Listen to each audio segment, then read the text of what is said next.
Hello friends, welcome to my channel way to wisdom. இன்றைக்கி SEBI laws and ரெகுலேஷனில் என்ன topic பார்க்க போகிறோம் அப்படின்னா டேக் ஓவர் கோட். இது வந்து செபி லாஸ் அண்ட் ரெகுலேஷனில் தேர்ட் டாபிக். ப்ரீவியஸ் வீடியோஸில் ஃபஸ்ட் 2 டாபிக்ஸ் பற்றி கவர் பண்ணிட்டோம். ஓகேவா?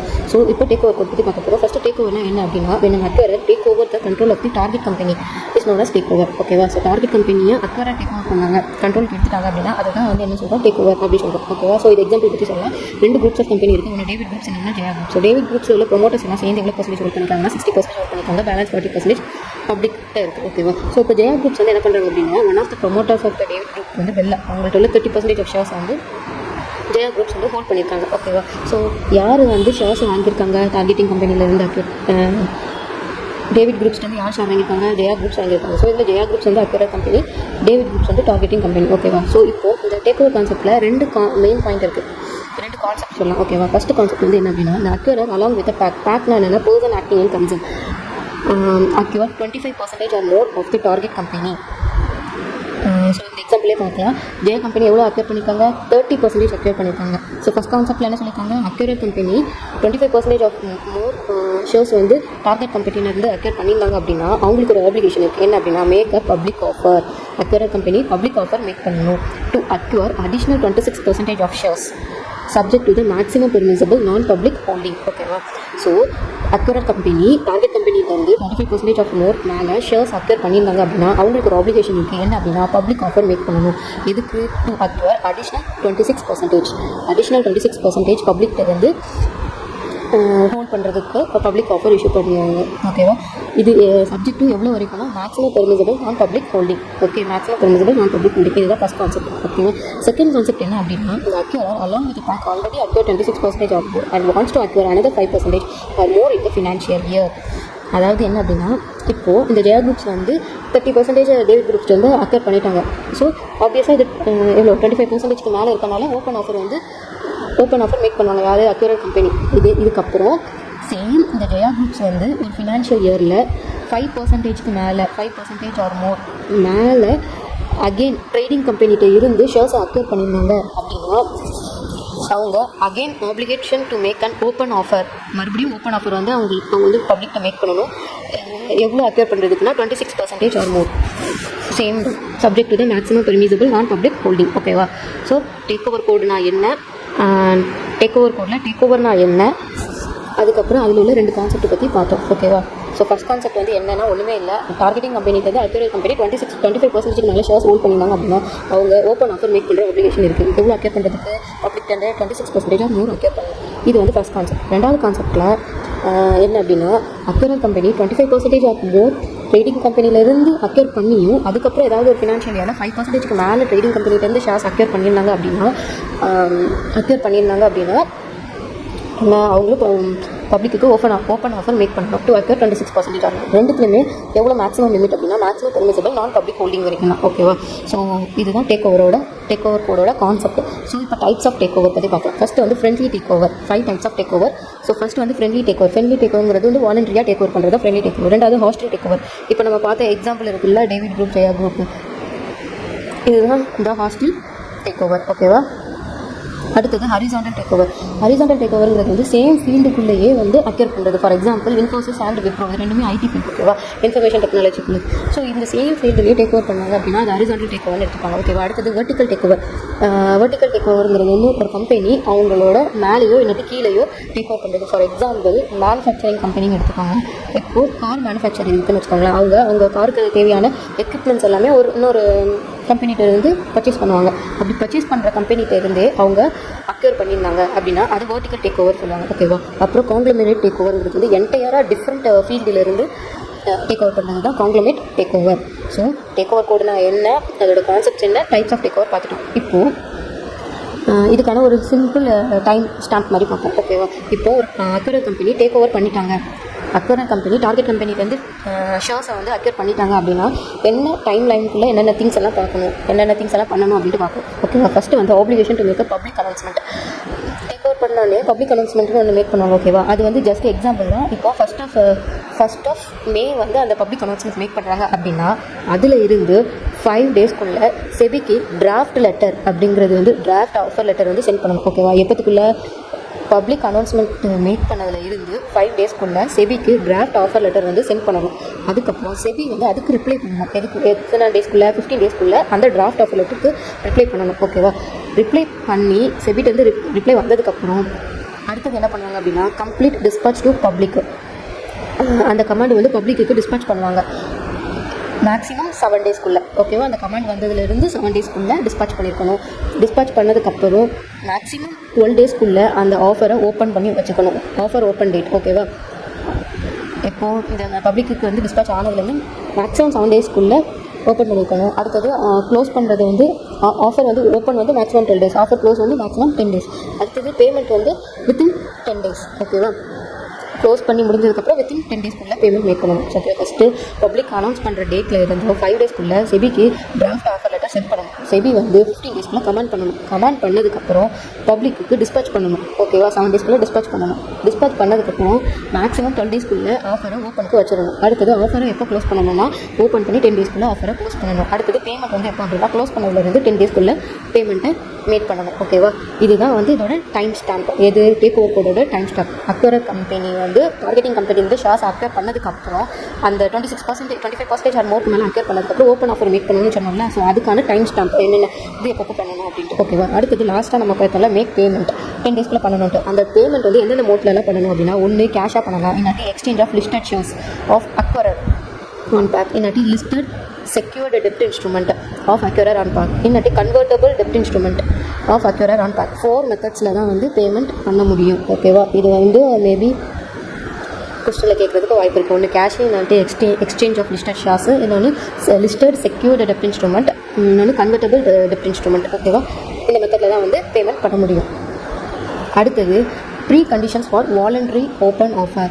மேலே வந்து இந்த அக்வயர் கம்பெனி வந்து 25% ஆர் மோருக்கு மேலே டார்கெட்டிங் கம்பெனி வந்து ஷேர்ஸ் அக்வயர் பண்ணால் கண்டிப்பாக வந்து ஓப்பன் ஆஃபர் மேக் பண்ணணும். அது போக இப்போ வாலண்டரியாக ஒருத்தர் ஓப்பன் ஆஃபர் மேக் பண்ணணும் அப்படின்னா அதுக்கு என்னென்ன கண்டிஷன்ஸ்ட்டு ஒரு 5 கண்டிஷன்ஸ் இருக்குது. ஒன்று வந்து இதுலேயுமே ப்ரீஆர் ஹோல்டிங் ஆஃப் அட்லீஸ்ட் 25%. ஓகேவா?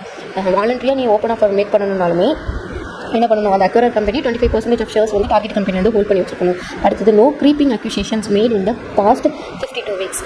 ஓகே, ஸோ க்ரீப்பிங் அக்யூசேஷன்ங்கிறது வந்து என்ன அப்படின்னா இப்போ நம்ம செகண்ட் கான்செப்ட்டில் என்ன பார்த்தோம் அப்படின்னா ஒரு ஃபினான்ஷியல் இயரில் 5% ஆஃப் மோருக்கு மேலே டார்கெட் கம்பெனியில் வந்து அகைன் அந்த ஃபினான்ஷியல் இயர் அக்வயர் பண்ணியிருந்தாங்க அப்படின்னா அவங்க அகைன் ஓப்பன் ஆஃபர் மேக் பண்ணணும். ஓகேவா?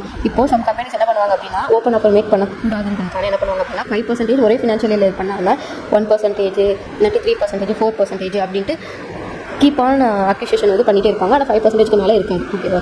ஸோ அந்த மாதிரி க்ரீப்பிங் அக்யூசேஷன் வந்து இருக்கக்கூடாது. எப்போ இருக்கக்கூடாது? பாஸ்ட் 52 வீக்ஸ்லையுமே இருக்கக்கூடாது. அடுத்தது no acquisition during open offer period except under on going open offer. So open offer போயிட்டு இருக்கும்போது வேறு எங்கேயுமே நீ ஷேர்ஸை வந்து அக்வயர் பண்ணக்கூடாது எக்ஸப்ட் அந்த ஆன் கோயிங் ஆஃபரை பிடிச்சி. அதுக்கப்புறம் acquire can make conditional open offer. Acquire வந்து கண்டிஷனல் ஓப்பன் ஆஃபரும் மேக் பண்ணலாம். ஃபார் எக்ஸாம்பிள் இந்த எக்ஸாம்பிளே வச்சுக்கோங்களேன். மேலே உள்ள எக்ஸாம்பிள் ஆல்ரெடி ஜெயா குரூப்ஸ் வந்து 30% ஹோல்ட் பண்ணியிருக்காங்க. இன்னும் ஒரு 20% வந்து ஹோல்ட் பண்ணியிருந்தாங்கன்னா இவங்களுக்கு வந்து பவர்ஸ் இருக்கும் இல்லை, இவங்க வந்து டாமினிங் கம்பெனி மாதிரி இருப்பாங்கல்ல. ஸோ அந்த சமயத்தில் ஜெயா குரூப்ஸும் டேவிட் குரூப்ஸும் கண்டிஷனல் வந்து போடுவாங்க. என்னென்னா நீ வந்து எனக்கு ஒரு 20% ஆஃப் ஷேர்ஸை வந்து கொடுத்துரு அப்படின்ட்டு. இல்லாட்டி அக்யூரல் கம்பெனி வந்து ஜென்ரல் பப்ளிக்கையும் கண்டிஷன் போடணும். ஸோ இதே மாதிரி கண்டிஷனல் மேக் பண்ணி ஷேர்ஸ் அக்வயர் பண்ணுறது தான் வந்து கண்டிஷனல் ஓப்பன் ஆஃபர். ஓகேவா?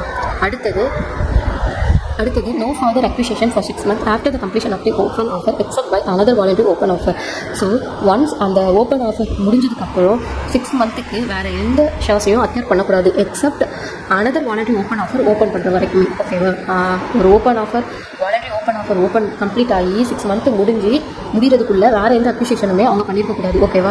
ஸோ இதுதான் no further acquisition for 6 months after the completion of the open offer except another voluntary open offer. அந்த 6 monthக்குள்ளே அகைன் வேறு வாலண்டரி ஓப்பன் ஆஃபர் வந்து இருந்துச்சு அப்படின்னா அதில் அக்வயர் பண்ணிக்கலாம். ஆனால் 6 monthsக்கு முன்னாடி வாலண்டரி ஓப்பன் ஆஃபர் தவிர்த்து வேறு ஏதாச்சும் ஓப்பன் ஆஃபர் இருந்துச்சுன்னா அந்த இதில் நம்ம ஷேர்ஸை அக்வயர் பண்ண முடியாது. ஓகேவா? ஸோ இதுதான் pre conditions for voluntary open offer. மொத்தம் 5 பாயிண்ட்ஸ். அடுத்தது வித்ராவல் ஆஃப் ஆஃபர். அந்த ஓப்பன் ஆஃபர்னால் வித்ராவல் பண்ணிக்கலாம். எப்போலாம் வித்ராவல் பண்ணிக்கலாம் அப்படின்னா 4 சிச்சுவேஷனில். ஒன்று ஸ்டாட்டுட்டரி அப்ரூவல் ரிஃப்யூஸ்டு.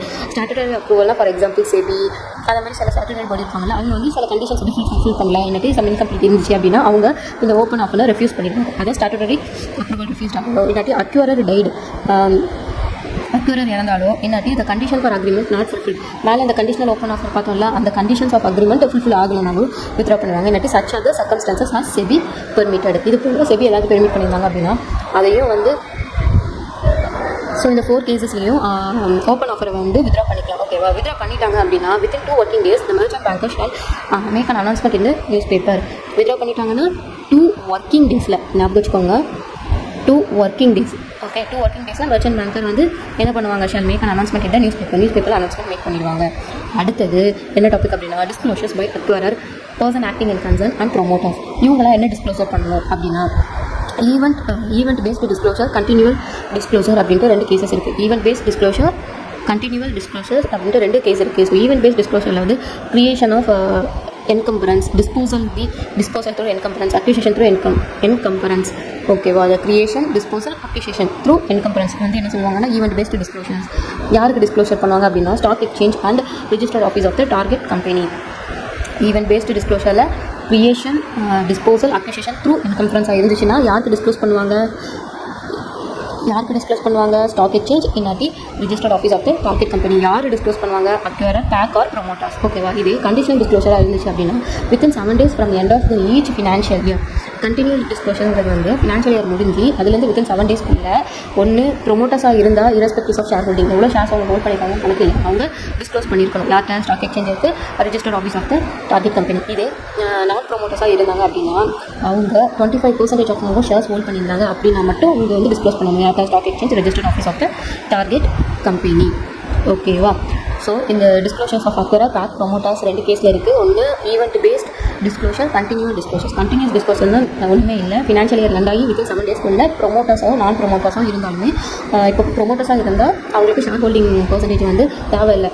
எவ்வளோ ஷேர் ஹோல்டிங்ஸ் வச்சுருந்தாலுமே அவங்க யாருக்கு ஸ்டாக் எக்ஸ்சேஞ்ச் இருக்கும், registered office of the target கம்பெனிக்கும் டிஸ்க்ளோஸ் பண்ணிக்கணும். இதே நான் ப்ரொமோட்டர்ஸாக இருந்தால் அவங்க 25% மேலே ஷேர்ஸ் ஹோல்ட் பண்ணியிருந்தால் மட்டும் யாருக்கு ஸ்டாக் எக்ஸ்சேஞ்சுக்கும் registered office of the target கம்பெனிக்கும் டிஸ்க்ளோஸ் பண்ணணும். இதே ஈவெண்ட் பேஸ்ட் டிஸ்க்ளோசராக இருந்துச்சு அப்படின்னா கிரியேஷன், அக்யூசேஷன், டிஸ்க்ளோசர் த்ரூ என்கம்பரன்ஸாக இருந்துச்சு அப்படின்னா அவங்க டிஸ்க்ளோஸ் பண்ணணும். ஓகேவா? அதுக்கப்புறம் 2 பாயிண்ட் இருக்குது. ஒன்று application to the target company, இன்னொன்று application from acquirer. Okay, 2 side இருக்குது. டார்கெட் கம்பெனியோட ஆப்ளிகேஷன் வந்து என்ன அப்படின்னா ensure the business of the company is conducted as it is. Acquire ஆனதுக்கப்புறமும் பிஸ்னஸ் வந்து சேமில் ரன் ஆகிட்டே இருக்கா அப்படின்ட்டு கன்ஃபார்ம் பண்ணிக்கணும். Prohibit fixing record date 3 days prior to or during the tender period. Okay, prohibit fixing record date, அதாவது tender பீரியடில் இருந்து ப்ரியார் 3 daysக்கு முன்னாடியில் உள்ள டேட்டில் இருந்து டெண்டர் பீரியட் முடிகிற வரைக்குமே அவங்க வந்து ரெக்கார்ட் டேட் வந்து ஃபிக்ஸ் பண்ணக்கூடாது அப்படின்ட்டு அவங்க ஃபிக்ஸ் பண்ணக்கூடாது. இது வந்து அவங்களோட application, one of the application. ஓகேவா? அடுத்தது furnish acquirer with list of share holders. So target company அவங்களோட அக்யூரருக்கு என்ன ஃபர்னிஷ் பண்ணணும் அப்படின்னா அந்த டார்கெட் கம்பெனியில் உள்ள ஷேர் ஹோல்டர்ஸ் லிஸ்ட்டு வந்து அவங்களுக்கு கொடுக்கணும். ஓகேவா?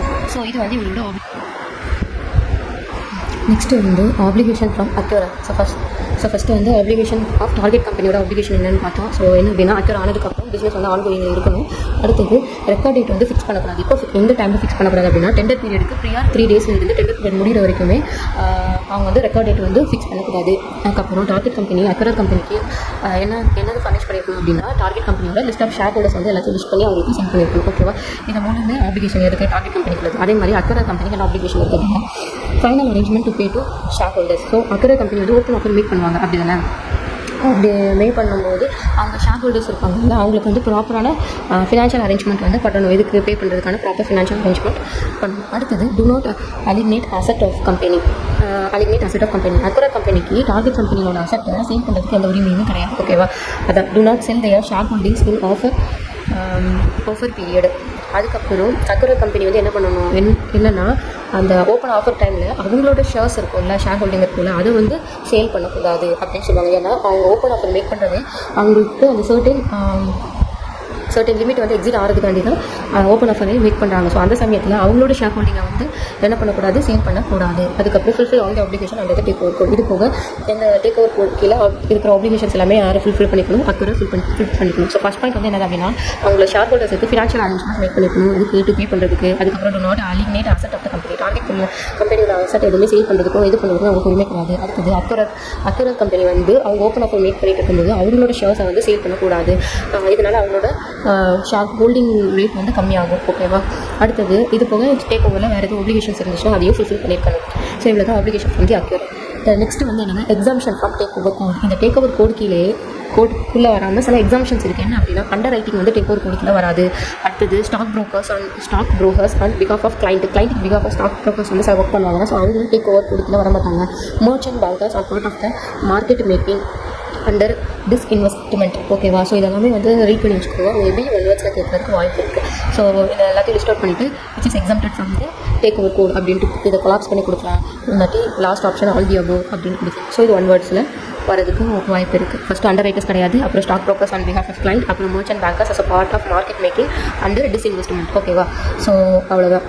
செபி லாஸ் அண்ட் ரெகுலேஷனில் தேர்ட் டாபிக் டேக் ஓவர் கோடும் கம்ப்ளீட் பண்ணிட்டோம். So first take over code நான் என்ன, அதுக்கு ஒரு எக்ஸாம்பிள் பார்த்தோம். Types of take over 5 types take over, அது 2 கான்செப்டாக இருக்கும். டைம் ஸ்டாம்ப் பார்த்தோம். அடுத்தது எந்த 4 வேஸ் ஆஃபில் வந்து பேமெண்ட் மேக் பண்ணுவாங்க. Suppose voluntary open offer make பண்ணுறதா இருந்தால் என்ன கண்டிஷன், ஓப்பன் ஆஃபர் எந்த டைமில் வித்ட்ராவல் பண்ணலாம், வித்ட்ராவல் பண்ணால் எப்போ வந்து நியூஸ் பேப்பரில் பப்ளிஷ் பண்ணுவாங்க. அடுத்தது அக்கோரா பேக் ப்ரமோட்டர்ஸோட டிஸ்க்ளோஷர்ஸ் என்ன, யாருக்கு பண்ணணும், application of target company, acquirer company, exemption for take over code. So இதெல்லாமே நம்ம எதில் பார்த்துருக்கோம் அப்படின்னா டேக் ஓவர் கோட்ஸில் பார்த்துட்டோம். ஸோ இந்த வீடியோவோட SEBI laws and regulations complete ஆகிட்டு. சிஎம்ஐ ஃபைனலோட குரூப் 3 லாவில் வந்து SEBI laws and regulations complete ஆகிட்டு. ஸோ செபி கம்ப்ளீட் பண்ணால் இதில் வந்து 10% வந்து வெயிட்டேஜ் இருக்குது நம்ம ஸ்டடி மெட்டீரியல். ஓகேவா? ஸோ அதை செக்யூர் பண்ணணும்னா கான்செப்ட் கிளியராக இருக்கணும். அடிஷ்னலாக நிறைய கேஸ்லஸ் வந்து ஒர்க் அவுட் பண்ணி பார்க்கணும். இப்போ தான் வந்து நம்மளால் மார்க் செக்யூர் பண்ண முடியும். ஜஸ்ட் இதை மட்டும் வந்து கோ த்ரூ பண்ணிவிட்டு எக்ஸாம்ஸ்க்கு போகிறதுனால யூஸ்லெஸ் தான். ப்ராக்டிஸ் பண்ணால் தான் வந்து மார்க் எடுக்க முடியும். Okay, thank you. இதில் எதுவும் டவுட்ஸ் இருந்துச்சுன்னா கமெண்ட் பண்ணுங்கள்.